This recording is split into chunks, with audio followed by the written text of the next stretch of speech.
એ વિષય છે એ ચિત્તને સોંપી દે અને ચિત્ત છે એ માલિકને સોંપી દે. આ રૂપને ભોગવવું છે તો ભોગવો, ન ભોગવવું હોય તો તમારી ઈચ્છા. નોકર કામકાજ કરે, માલિકને જેટલી વાર ઠીક લાગે એટલી વાર.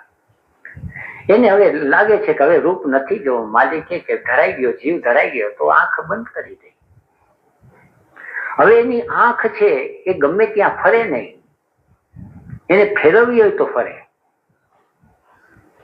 એના જીભ છે એ તો ગમે ત્યાં મોઢામાં પાણી આવી જાય ક્યાંક જોઈને એવું નહીં. એને ખાવું હોય તો એ પોતે માલિકથી ખાય. ખાવાનું આવ્યું છે, લાગે કે નથી ખાવું, ધરાઈ ગયા, તો પછી જીભની અંદર સ્વાદ રહી ન જાય. અને કદાચ સ્વાદ રહી જતો હોય તો એને ખ્યાલ છે કે સ્વાદ મજાનો છે, પણ હવે એને ખેંચે નહીં. એ રીતે પાંચે ઇન્દ્રિયોની અંદર એના વશમાં આવી ગઈ. એ જ્યારે ઇન્દ્રિયો વશમાં આવે છે એ વખતે બહારનો સંસાર છે એકદમ એક જસ્ટ એક પ્લે, એક રમત, એક લીલા જેવું એને ઠીક લાગે એ રીતે બહારના સંસારમાં વિચરે. ખાવાનું, પીવાનું, ઉઠવાનું, બેસવાનું, ઇન્દ્રિયના વિષયને. કારણ કે હવે એ પોતે અંદરની મસ્તીમાં છે, પણ છતાં હજી પ્રત્યાહાર છે. બહારના સંસારના પ્રપંચમાંથી એ જીવ છૂટી ગયો, પણ હવે અંદરના સંસારનો પ્રપંચ છે અને અંદરની ભૂમિકા છે. એ અંદરની ભૂમિકા બહારની કરતા પણ વધારે અદ્ભુત, વધારે રહસ્યમય, વધારે દિવ્ય છે. અને એ બધી અંદરની ભૂમિકાઓ કઈ છે એ હવે આવતી શિબિરની અંદર વાત કરશે. એટલે પ્રત્યાહારને અંતિમતા બતાવી દીધી છે. ધીરે ધીરે જવાય એમ.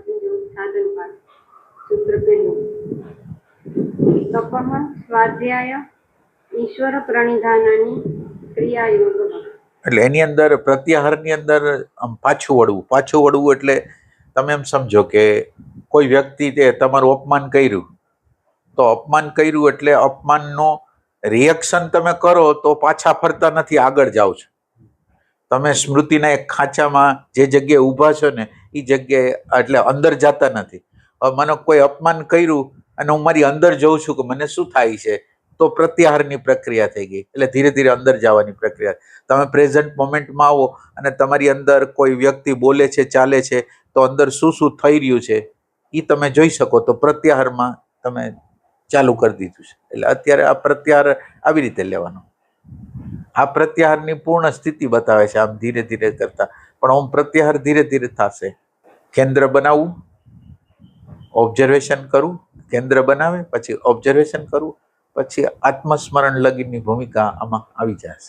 વિચાર દેખાણો, ભાવ દેખાણો, ઇમેજ દેખાણી, બધું પ્રત્યાહાર છે. અને કોન્શિયસનેસ લગીને પહોંચી ગયા, આ બધું પ્રત્યાહાર. સંસારમાં આપણે જીવીએ છીએ છતાં પણ કંઈક ખૂટે છે. ત્યારે કેમ લાગે છે કે બહુ મજાનું બધું ચાલે છે, ક્યારેક એમ લાગે થાક લાગે, કંટાળો લાગે, દુઃખ લાગે. થોડા દિવસો આમ જાય, થોડા દિવસો આમ જાય. એમ કરતા ક્યારેક એક ભીતર એક પ્રશ્ન જાગે કે આ બધું છે શું, આ બધું શા માટે છે, કેટલો વખત છે, બહાર શું છે, ભીતર શું છે. આવો જ્યારે અંદરથી પ્રશ્ન જાગે એ પછી આવો પ્રશ્ન ભાઈ, આવો આશીષભાઈ, આવો પ્રશ્ન થાય ને ત્યારે એસેન્શિયલ સેલ્ફની અંદર એ જઈ શકે. આ સવાલો થાય. વારે વારે મૂડ બદલાય છે, કોક બોલે છે ને મને ઇરિટેશન થઈ જાય છે, કોકની ઈર્ષા થાય છે, એમ કે આ ક્યાં લગીને બીજા કંઈ. એટલે આપણી બધી ચાવી બીજા લોકો આગળ, આપણી આગળ કાંઈ નહીં, આપણી સ્વતંત્રતા જ નહીં. એવો વિચાર આવે ત્યારે આપણે એસેન્શિયલ સેલ્ફ તરફ જવાની પ્રયત્ન કરીએ. એટલે આપણને એમ થાય કે તો આને દૂર કરી શકાય, રાગને, દ્વેષને, ભયને, ઈર્ષાને બધાને દૂર કરી શકાય કે નહીં. ત્યાંથી એસેન્શિયલ સેલ્ફ તરફની યાત્રા ચાલુ થાય. જાગી ગયા છે આ સંસારમાં. એ લોકોએ પોતપોતાની રીતે અંદરના મનના પ્રશ્નોનું સમાધાન કર્યું. એ લોકોને આ વિશ્વ, આ બહારની દુનિયા છે, અંદર જે રીતે એને દેખાણી, એને ભવિષ્યની પ્રજા માટે એ કોઈને કોઈ સ્વરૂપની અંદર એ મૂકી ગયા. એવી ઘણી બધી જાગૃત ચેતનાઓ છે અને દરેક પોતપોતાની રીતે કંઈ ને કંઈ એનું અનુદાન આપતા ગયા છે. એમાંનું એક છે પાતંજલિ યોગ દર્શન. એ યોગ દર્શનની અંદર આ સમગ્ર દુનિયાનું રહસ્યમાં જીવ કઈ રીતે બંધાય છે અને એમાંથી કઈ રીતે એને છૂટી શકાય છે, એ બધું સૂત્રાત્મક નાના નાના સૂત્રના રૂપમાં બહુ વૈજ્ઞાનિક રીતે, બહુ ગહેરી રીતે, અમુક વાતો રહસ્યમય રીતે, અમુક વાતો અમુક ભૂમિકા એ પહોંચ્યા પછી સમજાય એ રીતે, એમ અનેક રીતે પણ એ બધું મૂકી ગયા. એના સરળતા ખાતર 4 ભાગ પાડ્યા. પહેલા ભાગની અંદર જેને પાદ કહે સમાધિપાદ, એની અંદર આખો યાત્રાનો નકશો આપી દીધો, યાત્રાનું લક્ષ્ય આપી દીધું, પહોંચવાના કયા કયા માર્ગ છે એ આપી દીધું, અને માર્ગમાં આવતા અંતરાયો શું શું છે એ દેખાડી દીધો. બીજા ભાગની અંદર યાત્રાની અંદર શું શું સાધનો લઈ જવા જરૂરી છે કે જેથી કરી યાત્રા સહજતાથી, સરળતાથી, નિર્વિઘ્ને પસાર થાય, એ સાધન પાદ. ત્રીજામાં યાત્રાની અંદર આવતા જુદા જુદા મુકામો, જ્યાં ઠેરવાનું મન થઈ જાય, જુદી જુદી પ્રગટતી શક્તિઓ, જ્યાં ભટકવાનો ચાન્સ રહી જાય, એની સાવધાની, એ બધું ત્રીજાની અંદર. અને ચોથાની અંદર પહોંચ્યા પછી અને પહોંચવાને સમયે આ બધું જે રહસ્યમય આખી ઘટનાઓ બની છે એનો ઉઘાડ કર્યો. અત્યારે આપણે જે લઈએ છીએ આ શિબિરની અંદર કયા કયા સાધનો જોઈએ, એ સાધન પાઠ આજે સવારે પૂરો થયો. અત્યારે ફરીથી આખી એની સમરી, એટલે એનું પહેલું સૂત્ર છે તપસ્વાધ્યાય ઈશ્વર પ્રણિધાન, એ ક્રિયા યોગ. પહેલું સૂત્ર છે ક્રિયા યોગની શરૂઆત, અને આખરી સૂત્ર છે એનો ઇન્દ્રિયનો જય, પ્રત્યાહાર. પ્રત્યાહાર સુધી સાધનોની આવશ્યકતા રહી છે. પ્રત્યાહાર પછી વિભૂતિઓ પ્રગટે છે. વિભૂતિ એટલે અંદર શક્તિઓ એક એવા પ્રદેશની અંદર હવે પ્રવેશ થાય છે. પણ પ્રત્યાહાર સુધી છે એ ક્રિયા કરવાની રહી, અને એ ક્રિયા છે તપ, સ્વાધ્યાય અને ઈશ્વર પ્રણિધાન. તપ એટલે જાગૃતિપૂર્વક કરેલો પ્રયત્ન, કોન્શિયસ એફર્ટ. અને ક્રિયા શબ્દ છે ને, એ ક્રિયા કરતા વગરની પ્રવૃત્તિ છે. કરતા વગરની ક્રિયા જ્યારે કહે ને, એ આ સંદર્ભ છે. અસ્તિત્વ તરફથી. હા, એટલે ક્રિયા યોગ આને કહે છે આપણે. તપ, સ્વાધ્યાય અને ઈશ્વર પ્રણિધાન, આ 3 એકારેનું જે છે ને એને ક્રિયા યોગ કહે છે, આ યોગની ભાષામાં. એ જે કંઈ સંજોગો ઊભા થાય તો એ સંજોગોમાંથી કઈ રીતે જાગૃતિપૂર્વક રસ્તો કાઢવો, વોલન્ટરી સફરિંગ.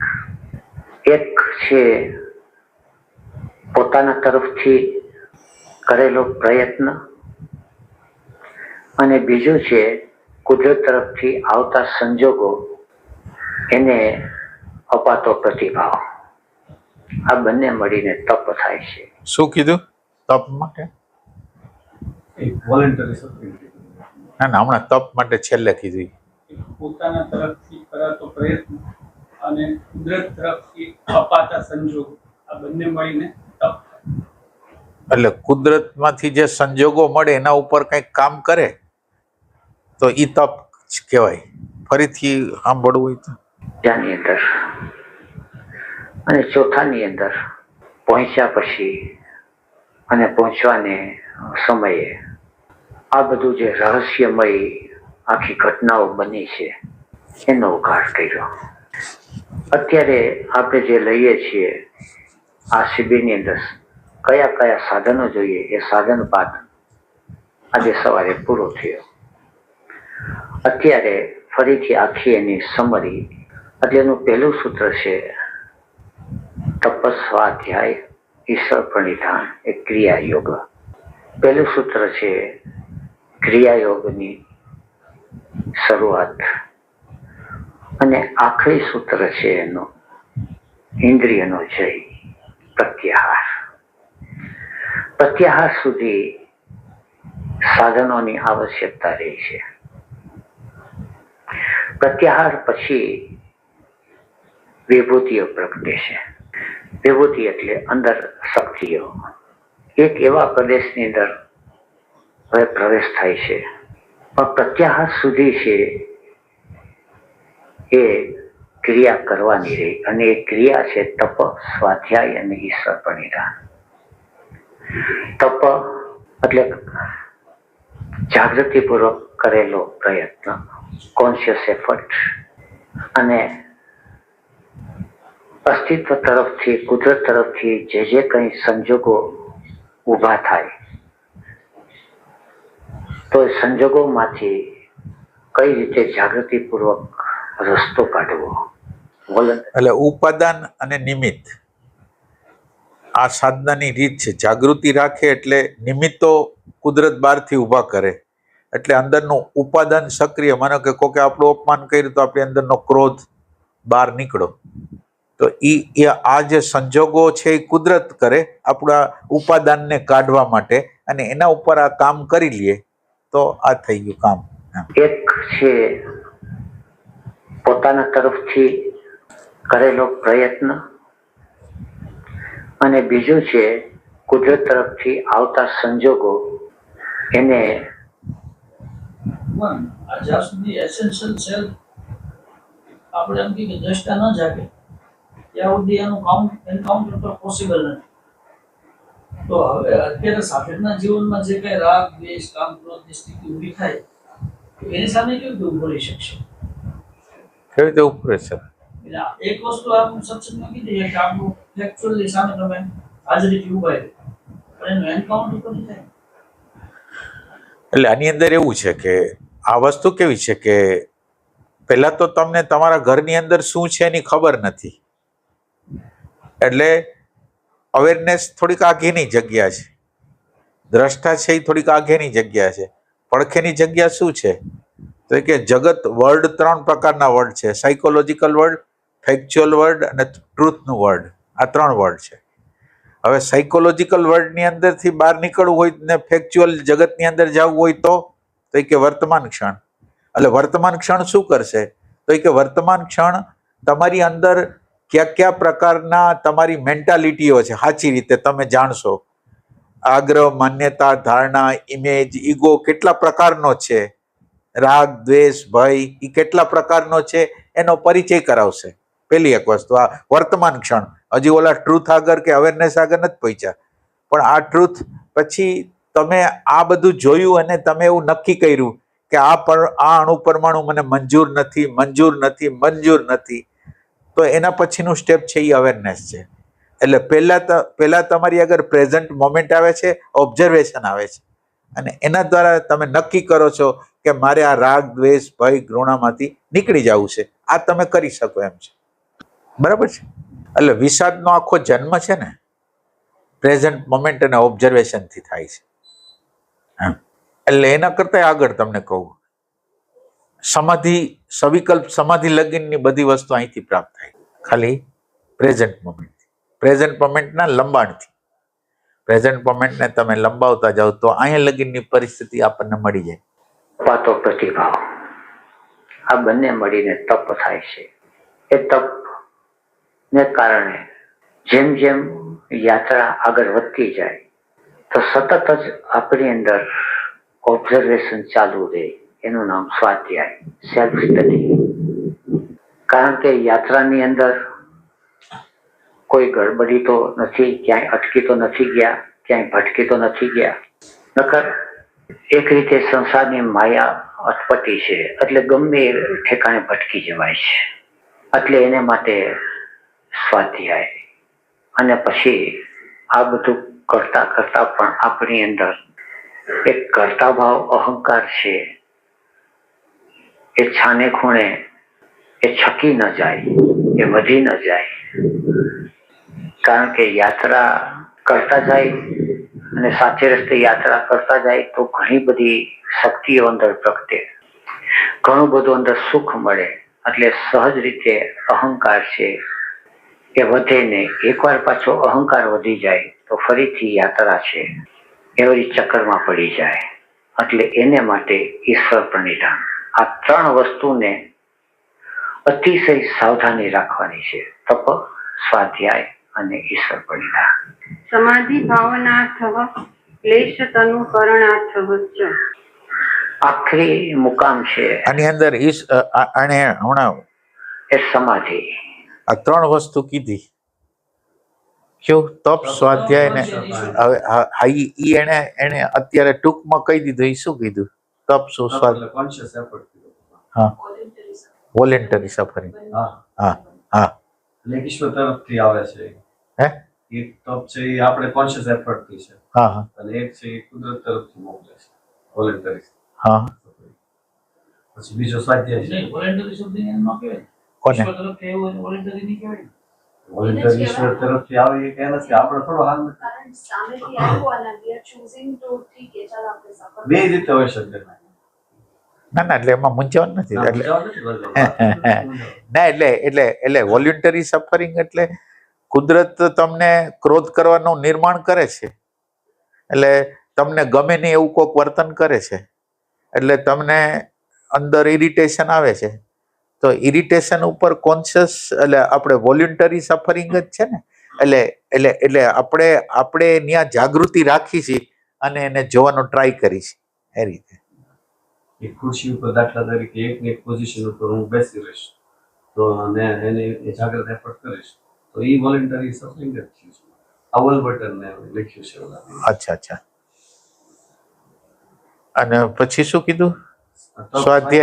સ્વાધ્યાયમાં શું કરવાનું છે?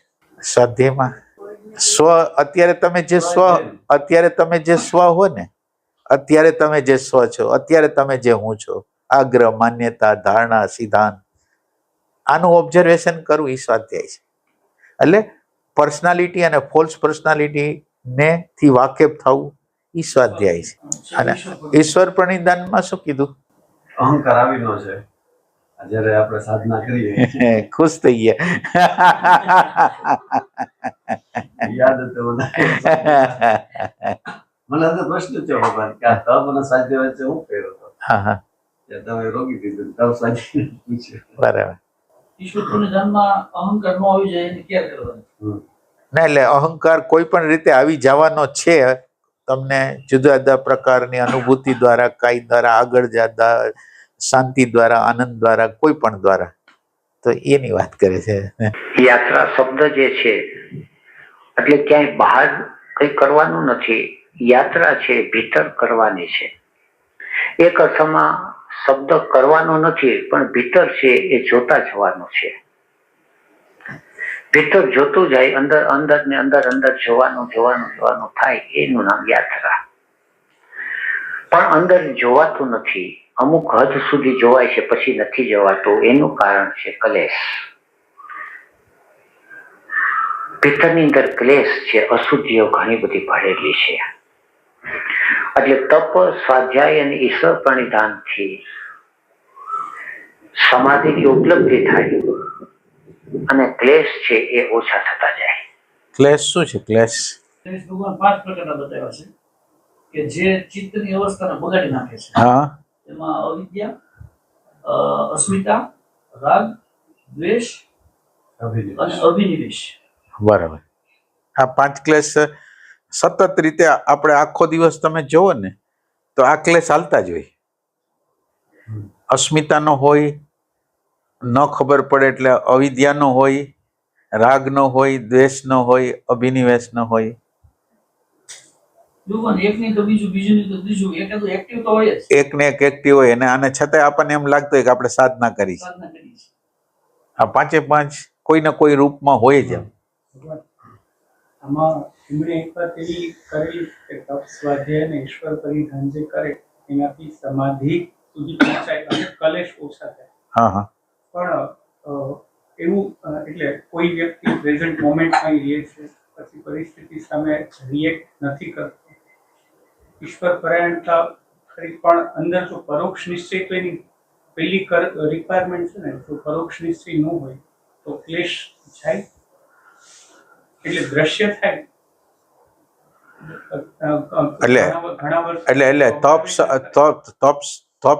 તપનો જે અર્થ છે ઈ જ છે, નિશ્ચયનો જ છે. તપ છે ઈ સ્વાધ્યાય છે, ઓબ્ઝર્વેશન છે. તપ અને સ્વાધ્યાયની અંદર છે ને ઈ આવી જાય છે, એમ એની અંદર એ આવી જાય છે.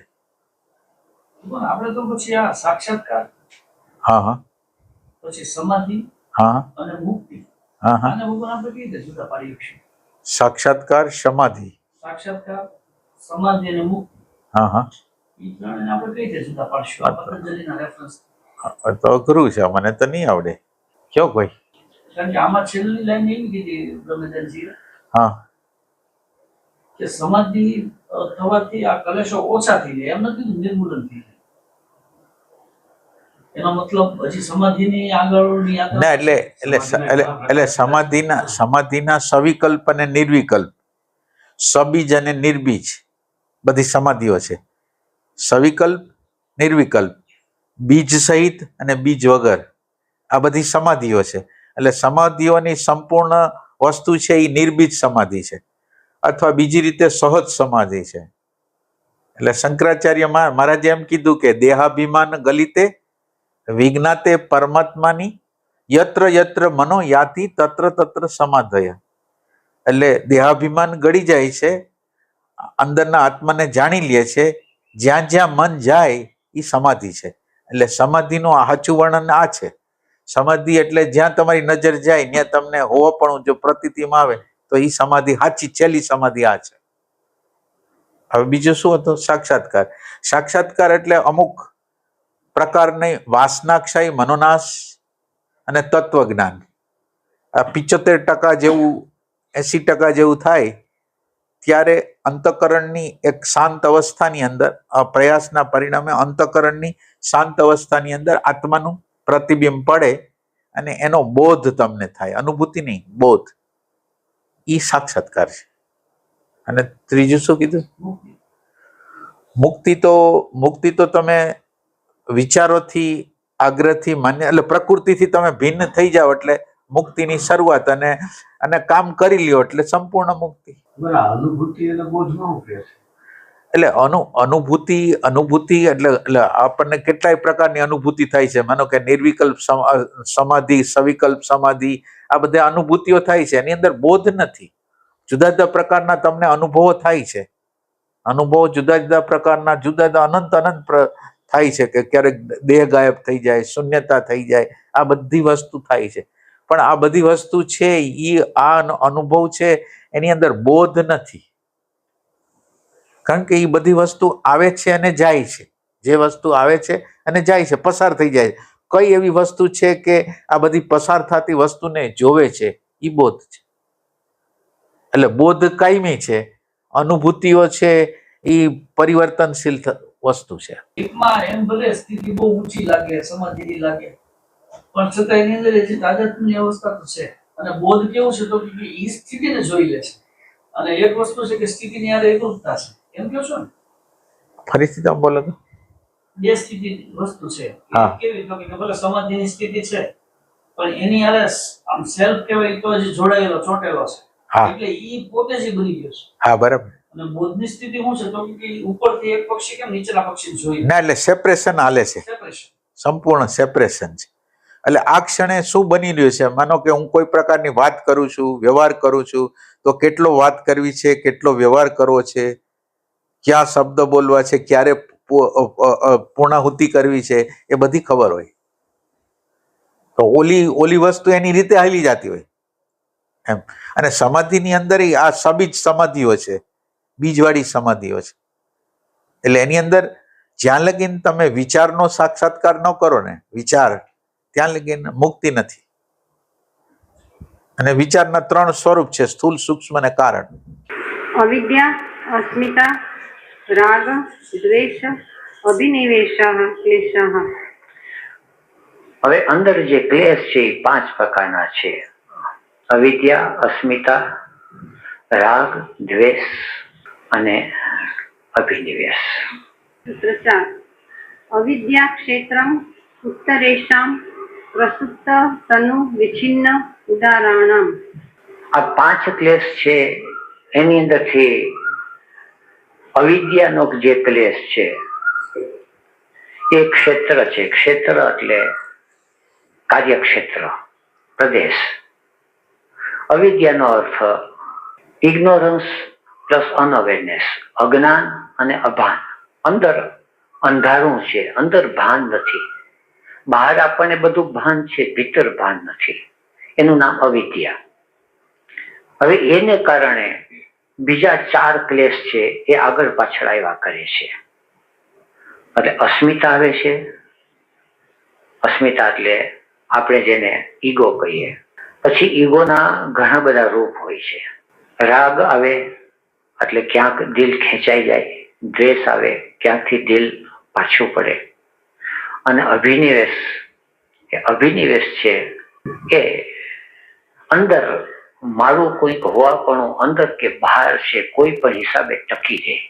એક સૂત્ર આવશે ત્યારે થોડું વિશેષ લેશું. સૂત્ર 5. અનિત્ય, અશુચિ, દુઃખ, અનાત્મસુ, નિત્ય, શુચિ, સુખ, આત્મખ્યાતિ, અવિદ્યા.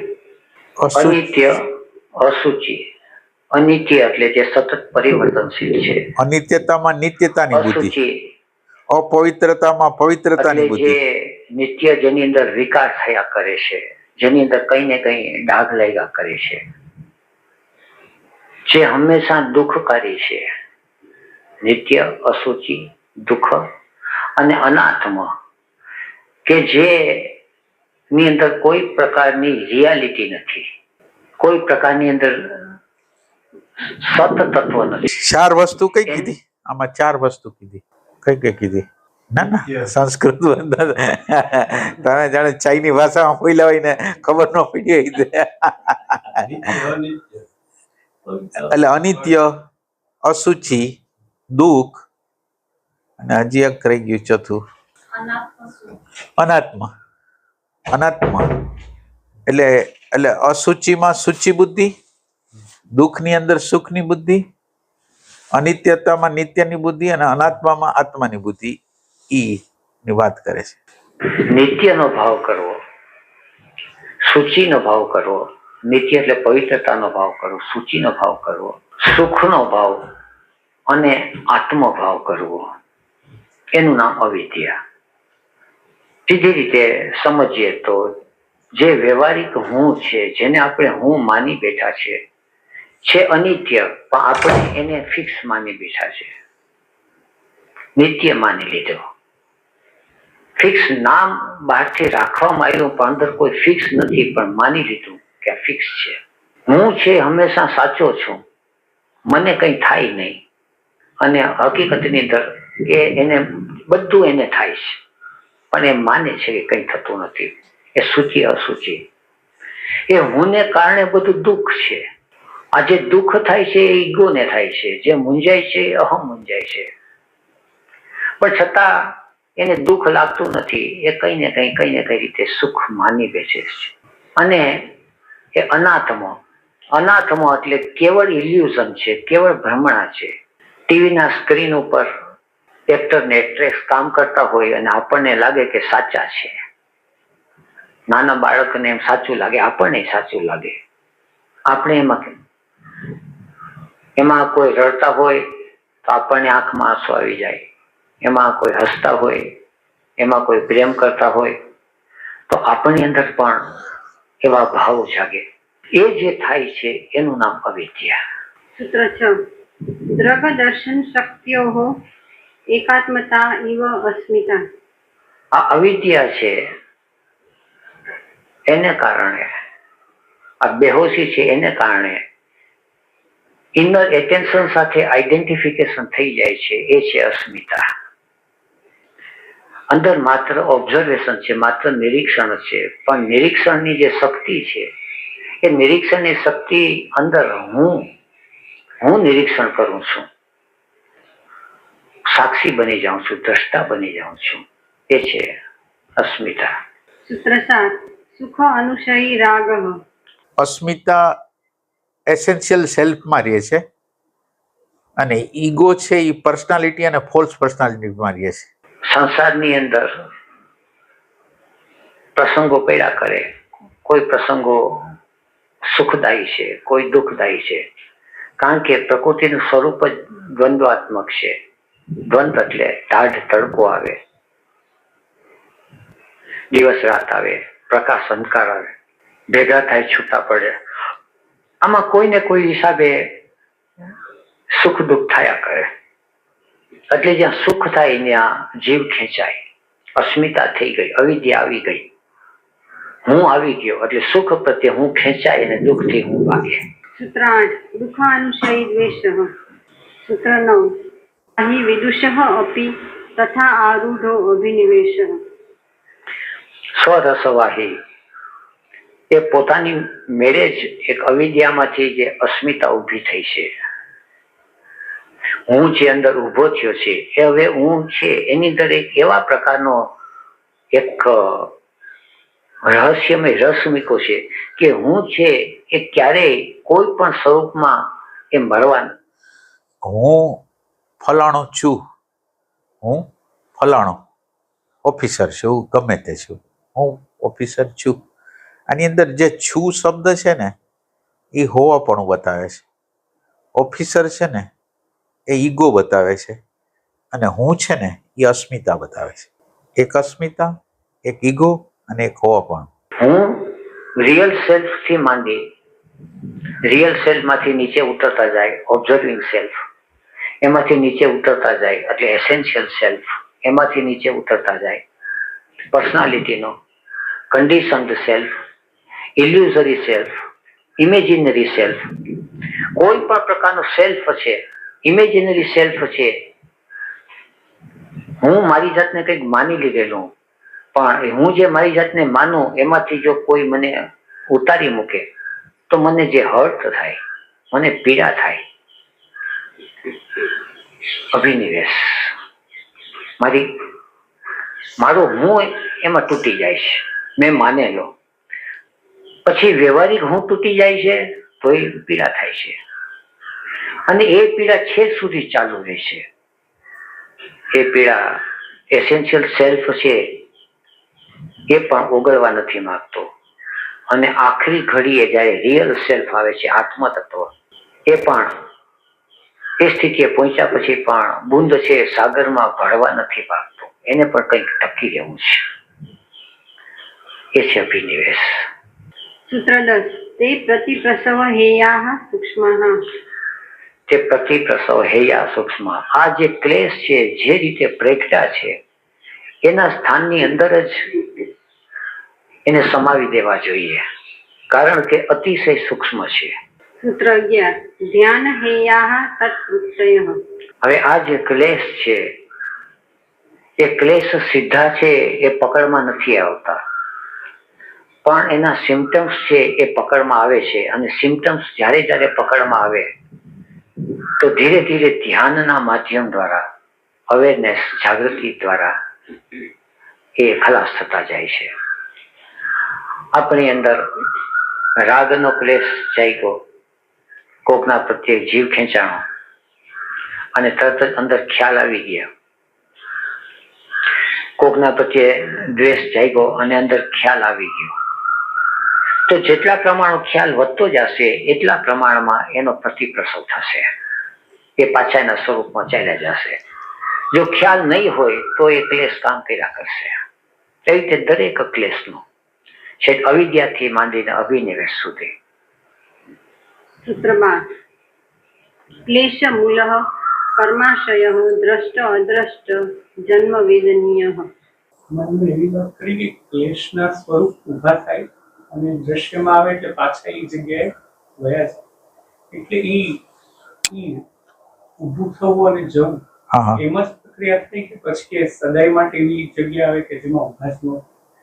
આમાં એમણે એવું કીધું કે ક્લેશ અતિશય સૂક્ષ્મ છે. જે સ્વરૂપમાંથી જ્યાંથી ઊભા થાય છે ત્યાં આગળ જો ન જોઈએ તો એની માટે કામ કરતા હોય. પણ જો એ ધ્યાન દ્વારા જેટલા પ્રમાણમાં દેખાય એટલા પ્રમાણમાં પાછા એના સ્વરૂપમાં બેસી જાય છે. એટલે તમારું શું કહો છો? મારો પ્રશ્ન એમ છે કે એ રીએ રીતે એટલે ઊભું થવું અને બેસવું અને એક સાવ વયું જવું કે હવે ક્લેશ જ નથી. આ તો ક્લેશ નથી એના તરફ જ આપણી ગતિ થાય ને. ક્લેશ ન થાય એના તરફ ગતિ. હા, એ તરફ ગતિ. ક્લેશ મૂલ, હવે એના મૂળમાં ક્લેશ છે. જેવો જ્યાં સુધી ક્લેશ છે એટલે અવિદ્યા છે, એને કારણે અસ્મિતા છે. અસ્મિતા છે એને કારણે અંદર હું કરું એ જ અજ્ઞાન થાય. કર્તા ભાવ જાગશે. કર્તા ભાવ જાગશે એટલે જે કંઈ કરશે એનું કર્મનું બંધન લાગશે. એટલે ક્લેશ મૂલ કર્માશયો, એ કર્મનું બંધન લાગશે. એને કારણે દ્રષ્ટ અદ્રષ્ટ જન્મ વેદનીય. દ્રષ્ટ એટલે આ જન્મ અને અદ્રષ્ટ એટલે આવતો જન્મ. જન્મ ઉપર જન્મ છે જ્યાં સુધી એ હું છે અને હું કરું છું તો એનું કર્મ છે અને એનું એને બંધન છે અને એને કારણે જન્મ મરણ ચક્ર છે એ એને લાગુ પડશે. સૂત્ર 13 સતી મૂલે તત્ વિપાક જાતિ આયુ ભોગા. સતી મૂલે તદ વિપાક. સતી મૂલે એટલે ક્લેશ છે એ કોઝ છે અને એની ઇફેક્ટ આવશે. એટલે જેટલો ક્લેશ છે તો એ પ્રમાણે સતી મૂલે તદ વિપાક જાતિ આયુ અને ભોગા. જાતિ એટલે મનુષ્ય જાતિ, પછી એમાં સ્ત્રીનું શરીર મળે, પુરુષનું શરીર મળે, એને પ્રમાણે એને ભોગ મળે, એને વ્યવહાર, અમુક પતિ મળે, અમુક પત્ની મળે, અમુક કુટુંબ કબીલા મળે, અમુક સ્થાન મળે. એટલે જે પ્રમાણે વ્યવહારના જગતમાં જે કંઈ એને ઉપલબ્ધિ થઈ છે એના ક્લેશ અને કર્મને કારણે. અને આયુષ્ય એટલે સ્પાન ઓફ લાઈફ, આટલું એને ટાઈમ લિમિટ આપે છે અને આટલું એને ભોગવવા માટેના સંજોગો એને ઉભા કરે છે અને એની પછાડે રૂટ કોઝ છે ક્લેશ. જાતિ આયુષ્ય તે આહ્લાદ પરિતાપ ફલાહ પુણ્ય અપુણ્ય હેતુત્વાત. તે આહ્લાદ પરિતાપ ફલા પુણ્ય અપુણ્ય હેતુત્વાત. હવે જે કર્મ છે એ શુભ કર્મ કરે તો એને જીવને આહ્લાદ થાય અને અશુભ કર્મ કરે તો એને જીવને પરિતાપ થાય. એટલે આપણે જે કર્મ થાય છે અંદર જીવ માં ટાઢક વળે તો એ પુણ્યનું કર્મ, શુભ કર્મ, અને જીવ બળવા માંડે તો એ પાપનું કર્મ. એટલે આ રીતે સતત કર્મ છે એ જાણે અજાણે મિકેનિકલ એ થયા કરે છે. સૂત્ર 15 પરિણામ તાપ સંસ્કાર દુઃખૈ ગુણવૃત્તિ વિરોધાચ દુઃખમ એવ સર્વમ વિવેકિનઃ. પરિણામ તાપ સંસ્કાર દુઃખે ગુણ વૃત્તિ વિરોધાશ્ચ દુઃખમ સર્વમ એવં વિવેકિનઃ. પરિણામ એટલે સતત જ રૂપાંતર પામે. હવે બહારની દુનિયા છે અને ભીતરની દુનિયા છે એ સ્થિર રહેતી નથી. નદીનું પાણી જેમ સતત વહેતું જાય છે એમ આપણું શરીર એ માના ગર્ભમાં હતું તે 50-60-70 વર્ષે શરીર સતત રૂપાંતર પામે છે. આપણને દેખાતું નથી. એનું કારણ અવિદ્યા. આમ દેખાય, થોડીક વાર ખ્યાલ આવે પણ અંદર એમ લાગે કે કઈ નથી, બરાબર છે. તો માત્ર શરીર જ રૂપાંતર થાય છે ને, મન છે બદલા કરે છે, ભાવ છે બદલા કરે છે. અંદર એક પણ એવી વસ્તુ નથી કે જે સ્થિર છે. એવી જ રીતે બહાર પણ એવી એક વસ્તુ નથી કે સ્થિર છે. આ સતત પરિવર્તનશીલ છે અંદર અને બહાર, એટલે એને પરિણામ કીધું. સતત પરિવર્તનશીલ છે એટલું જ નહીં, પણ સતત સંઘર્ષમય છે, એકબીજાની સાથે અંદર સંઘર્ષ ચાલે છે. ગુણ વૃત્તિ વિરોધાશ્ચ, 3 ગુણ છે, સત્વગુણ, રજોગુણ અને તમોગુણ. તમોગુણ છે એ તદ્દન પેસિવ છે, રજોગુણ છે તદ્દન એક્ટિવ છે, એકબીજાના વિરુદ્ધમાં છે. સત્વગુણ છે એ બંનેને મેળ કરવાની કોશિશ કર્યા કરે, ઘડીકમાં રજોગુણને મેળ કરે, ઘડીકમાં તમોગુણને મેળ કરે. અરે એ પણ સંઘર્ષમાં છે, રજોગુણ સંઘર્ષમાં છે, તમોગુણ સંઘર્ષમાં છે, કારણ કે ગુણના સ્વભાવ જ પરસ્પર એકબીજાને અગેન્સ્ટમાં છે. પછી વૃત્તિઓ છે, 5 વૃત્તિઓ ચિત્તની અંદર વૃત્તિ. આપણે આ બધો આખો ખેલ છે અંદર ચિત્તમાં થયો. એટલે પ્રમાણ, વિપર્ય, વિકલ્પ, નિદ્રા અને સ્મૃતિ. પ્રમાણ એટલે સીધું જોવું, વિપર્ય એટલે જે છે એને ન જોવું, પ્રોજેક્શન કરો. વિકલ્પ એટલે જે છે એ ન જોવું, ભવિષ્યનું જોવું, સેક્સ્યુઅલીના વિચારો કરવા. વિકલ્પ ઇમેજિનેશન, અથવા તો મેમરીમાં ચાલ્યું જવું છે એની સાથે સમાન કાળમાં ન રહેવું, અને અથવા તો બધું ઉડી જાય અને ક્યાંક ગુમસુમ થઈ જાય, શૂન્ય મનસ્ક. આ અંદર સતત આ અંદર ચિત્તમાં આ બધા ખેલ ચાલ્યા કરે છે અંદર, અને આ 3 ગુણનો ખેલ છે. એટલે બહાર સંસારની અંદર જે લોકો જાગ્યા છે એટલે પહેલી વાર ખ્યાલ આવે છે કે આમાં ગમે તેમ કરશું, આમ કરશું તો આમ દુઃખ થશે, આમ કરશું તો આમ દુઃખ થશે, આમ કરશું તો આમ દુઃખ થશે. આજ હજારો વર્ષો થયા.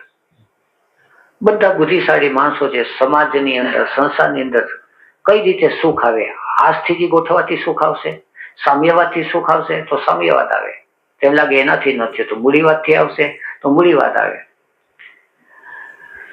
કુટુંબ ભેગા રહેવાથી સુખ આવશે, છૂટા રહેવાથી સુખ આવશે, આમ કરવાથી સુખ આવશે. આંધળું પ્રયત્ન કર્યા જ કરે છે અને ત્યાં આયુષ્ય પૂરું થઈ જાય. જે લોકો જાગ્યા છે એને આ પહેલી વાર ખ્યાલ આવ્યો કે આની અંદર દુઃખ સિવાય કંઈ વળશે જ નહીં. એનું કારણ કે ગુણવૃત્તિ વિરોધાશ છે અને પરિણામ સતત પરિવર્તનશીલ છે. એક વસ્તુ ફિક્સ હોય તો આપણે કંઈ કરી શકીએ. શરીર જો ફિક્સ હોય તો એને ગોઠવીએ, જ્યાં શરીરને ગોઠવીએ છીએ ત્યાં તો શરીર મોટું થઈ ગયું હોય. આપણે એક કપડા સીવડાવ્યા તો સામાન્ય રીતે એ માપનું થોડુંક રહે, ત્યાં તો કપડા સીવડાવ્યા અને શરીર બરાબર છે ત્યાં કપડા પોતે ઘસાઈ જાય. શરીર નહીં માપનું રહે તો કપડા ઘસાઈ જાય, કપડાને બહુ મજબૂત કરીએ તો શરીર વધઘટ થઈ જાય. આમાં ક્યાંક ને ક્યાંક એક મકાનની અંદર રહે કે હવે ગોઠવાઈ ગયા, ત્યાં થોડી વાર થાય ગયા તો મકાનની અંદર કઈ ને કઈ અગવડ આદવા માંડે. સુખ સગવડ વધારવા જાય તો ફર્નિચર વધી જાય, ફર્નિચર કાઢવા જાય તો સુખ સગવડ ઘટી જાય. એક કરીએ ત્યાં બીજું, બીજું કઈ ત્યાં ત્રીજું, આવું કંઈક ને કંઈક અંદર ચાલ્યા જ કરે. એટલે સતત જ એક સંઘર્ષ રહે છે, એનું નામ તાપ. સતત ચેન્જ છે, પરિણામ છે, તાપ છે અને ત્રીજો સંસ્કાર છે. આ બે થઈ જાય અને જો ભૂસાઈ જતું હોય તો વાત પૂરી થઈ. પણ બે થઈ જાય છે એના પાછા ઉજરડા રહી જાય છે. એના ઉજરડા બધે ઠેકાણે રહે છે. એના ઉજરડા બહાર પણ રહે છે અને એના ઉજરડા અંદર પણ રહે છે. બહાર રહે છે એ પ્રકૃતિની અંદર જે રહે છે તો પ્રકૃતિ કેટલા સંઘર્ષમાંથી પસાર થઈ એ વૈજ્ઞાનિકો જુએ છે, અને જીવ કેટલા સંઘર્ષમાંથી પસાર થયો એ યોગી લોકો જુએ છે. એને સંસ્કાર કહે. તો પરિણામ તાપ સંસ્કાર દુઃખે ગુણવૃત્તિ વિરોધાશ્ચ દુઃખમ સર્વમેવ વિવેકિનઃ. વિવેકિનઃ એટલે જેની અંદર જાગૃતિ આવી છે, જેની અંદર વિવેક પ્રગટ્યો છે, બુદ્ધિ નહીં. વિવેક એટલે બોધ આવ્યા પછી અંદર એક પ્રગટે છે, સાચું ખોટું જોવાની શક્તિ. એને પછી દેખાઈ જાય છે કે આની અંદર આમાં કંઈ કરાય જ નહીં, કારણ કે આમાં ગમે તે કરશે.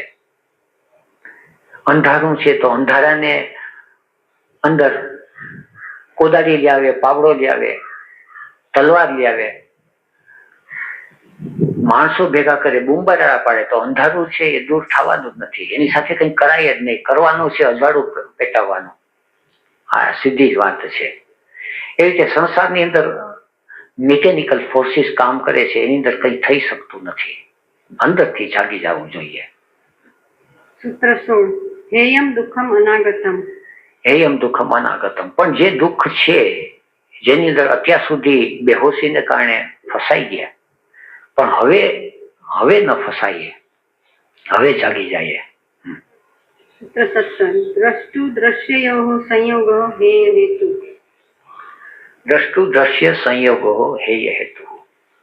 હવે અંદરનો જે દ્રષ્ટા છે એ આ સંસારની સાથે આ જે બધું દ્રશ્ય છે એની સાથે સંયોગ થઈ ગયો છે.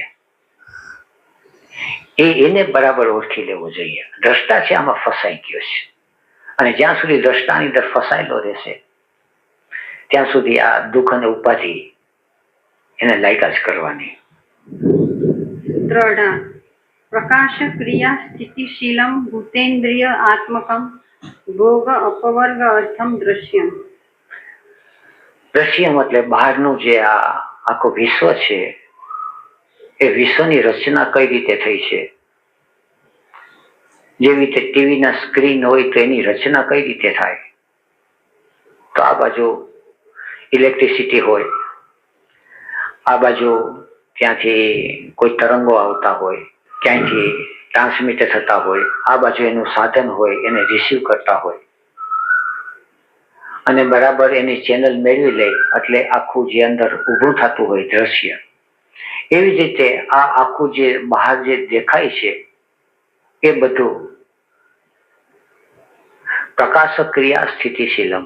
પ્રકાશ ક્રિયા અને સ્થિતિ એ 3 ગુણના ગુણ છે.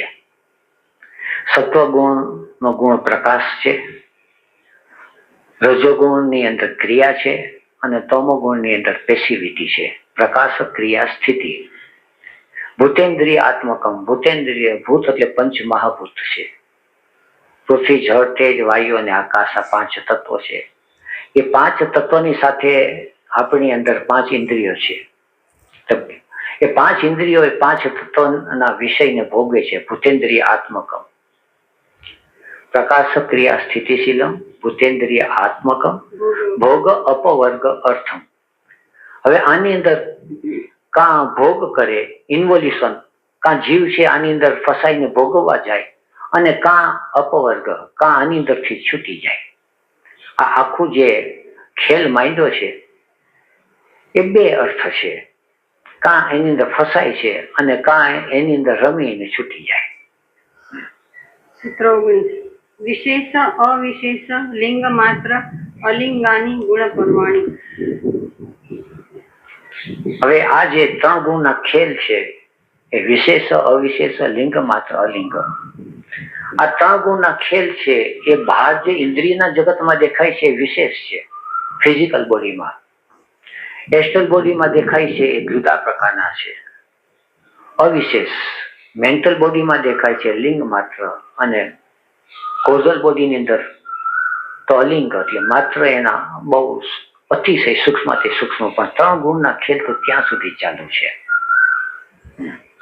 સૂત્ર 20 દ્રષ્ટા દ્રષ્ટિ માત્ર શુદ્ધ અપી પ્રત્યય. શું કીધું આમાં કઈ ખબર પડી નહીં?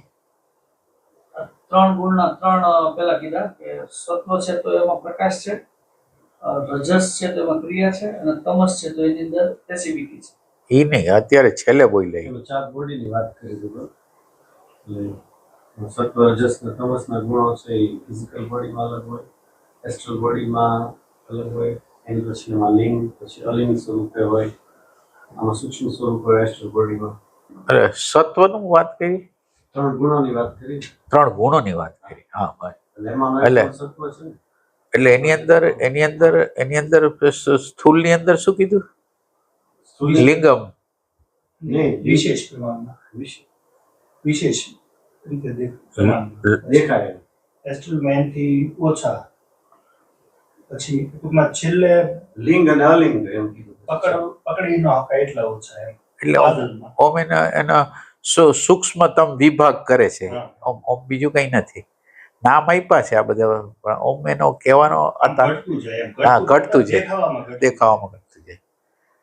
વધારે સૂક્ષ્મ થશે. સૂક્ષ્મ છે એના કરતા કારણ એના કરતા સૂક્ષ્મ છે, એના કરતા મહાકારણ એના કરતા સૂક્ષ્મ છે. એ ટાઈપની વસ્તુ કહેવા માંગે છે. પશ્ય શાસ્ત્રીય નામ છે આ તો બધા. પણ અંદરનો જે દ્રષ્ટા છે, જે ઓબ્ઝર્વર છે અંદરનું જે, એ દ્રષ્ટિ માત્ર પ્યોર કોન્શિયસનેસ છે. એને કશું કઈ નથી. છતાં પણ પ્રત્યય અનુપશ્ય એ કોઈના માધ્યમ દ્વારા આ બધી વસ્તુ જુએ છે. એ મનના માધ્યમ દ્વારા, ચિત્તના માધ્યમ દ્વારા આ દ્રષ્ટા છે આ બધો ખેલ જોઈ રહ્યો છે. સૂત્ર 21 તદ અર્થ એવ દ્રશ્યસ્ય આત્મા. તદ અર્થ એવો દ્રશ્ય છે આત્મા. મન અને ચિત્તમાં અને શું આ ફેર? દ્રશ્યનો આખો જે ખેલ છે મન દ્વારા જોવે છે ને ચિત્ત દ્વારા જોવે છે એમ કે છે. એ પ્રમાણ આપણે છેલ્લે વાત કરી એમ કે સ્મૃતિથી જોવે છે, એક છે એ ચિત્તથી જોવે છે. એટલે ચિત્ત એટલે હાજરી, એટેન્શન. તો મન શું કહેવાય? મન તો મેમરીથી બનેલું છે. તો એ શું કામ કરે? મન શું કામ કરે? મનનું આખું કામ દેખાડો. એટલે મગજમાંથી જે ઇમ્પ્રેશન આવે છે એને વિશ્લેષણ કરવાનું કામ કરે છે. એ વિશ્લેષણ કરવાનું. તો હાજરી શું કામ કરે? હાજરી અને પાવર આપે છે. ના, હાજરીનું કામ પાવર તો આપવું. પાવર સિવાયનું શું કામ છે? પાવર એટલે એને આઈડેન્ટિફાઈ કરવાનું ઈચ્છે. ભાન. ભાન નામનું તત્વ છે. આ ભાન નામનું તત્વ થાય એટલે પછી બોડી બ્રેઇન સિસ્ટમ હોય ને એનું નામકરણ ને રૂપ, રંગ, આકાર બધી વસ્તુનું જે વર્ણન કરે ને એ મન છે. આખું મનનો વિભાગ છે. ખાલી આ એક પ્રકાશ કરી દઈએ, ભાન, પેલું ભાન થાય. હવે આ ભાનને આ જે મન છે એ નામકરણ, ગુણ, એના આકાર, કલર એ બધામાં એનું કરે. એટલે દાખલા તરીકે તમને જોઉં તો તમારું નામ, આ બોટલને જોઉં તો બોટલ. એટલે જોવાનું કામ, જે હાજરી દ્વારા જોવાનું કામ, આને જોવાનું કામ કર્યું એ તમારા ચિત્તે, અને બાકી નામકરણની બધી પ્રોસેસો જે થઈ એ મન દ્વારા થઈ. એ રીતે એ મૂળ અંતના દ્રષ્ટાને માટે છે. દ્રષ્ટા છે તો દ્રશ્ય છે, આંખ છે તો રૂપ છે. સૂત્ર 22 કૃતાર્થમ પ્રતિ નષ્ટમપી અનષ્ટમ તત અન્ય સાધારણત્વાत्. કૃતાર્થ નષ્ટમ. પિક્ચર જોવા ગયો છે અને જેને પિક્ચર જોઈ લીધું એને માટે પિક્ચર સમાપ્ત થઈ ગયું. એને ખ્યાલ આવી ગયો કે મેં ફિલ્મ આ છે, એનું પરિણામ આ છે, જોઈ લીધું. પણ જેને ફિલ્મ જોઈ નથી એને માટે ફિલ્મ ચાલુ છે. એટલે આ જે અસ્તિત્વએ જે ચલાવેલી જે ફિલ્મ છે, જે નાટક છે, જે લોકોએ એને જોઈ લીધો, એનો આદિ જોઈ લીધો, એનો અંત જોઈ લીધો, એને એની રીતે સમજી લીધો, એને કૃતાર્થ કીધું. એટલે કૃતાર્થ પ્રતિ નષ્ટમ, એને માટે પછી આ ખેલ પૂરો થઈ જાય છે. અપી અનષ્ટમ અન્ય સાધારણત્વાत्. પણ જે લોકો હજી પણ નાટક જોવા માંગે છે, it is common to all. સાધારણત્વાत् નાટક જોવા માંગે છે તો એને માટે આ ખેલ ચાલુ જ છે.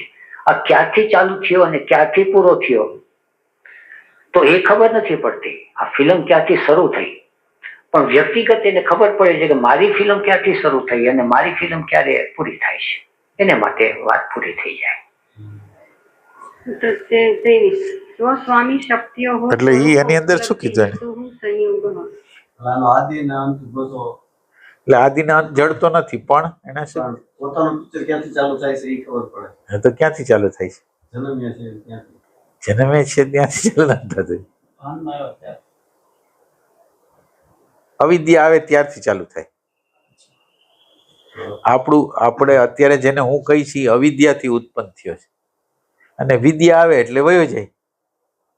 એટલે આપણે આપણું ગોતી આગી, બીજાનું ન ગોતી આગી. આમ ભગવાન અવિદ્યા આપણી અંદર ક્યારે આવતી છે? એટલે એને એ પ્રશ્ન જ ખોટો છે. કારણ કે પ્રશ્ન એટલા માટે ખોટો છે કે અવિદ્યા ક્યાં આવી છે? આત્મામાં આવી છે કે ક્યાં આવી છે? અવિદ્યા ક્યાં છે? આત્મામાં છે, ક્યાં છે? એટલે અવિદ્યાનો સવાલ અવિદ્યામાં રહીને પૂછે છે.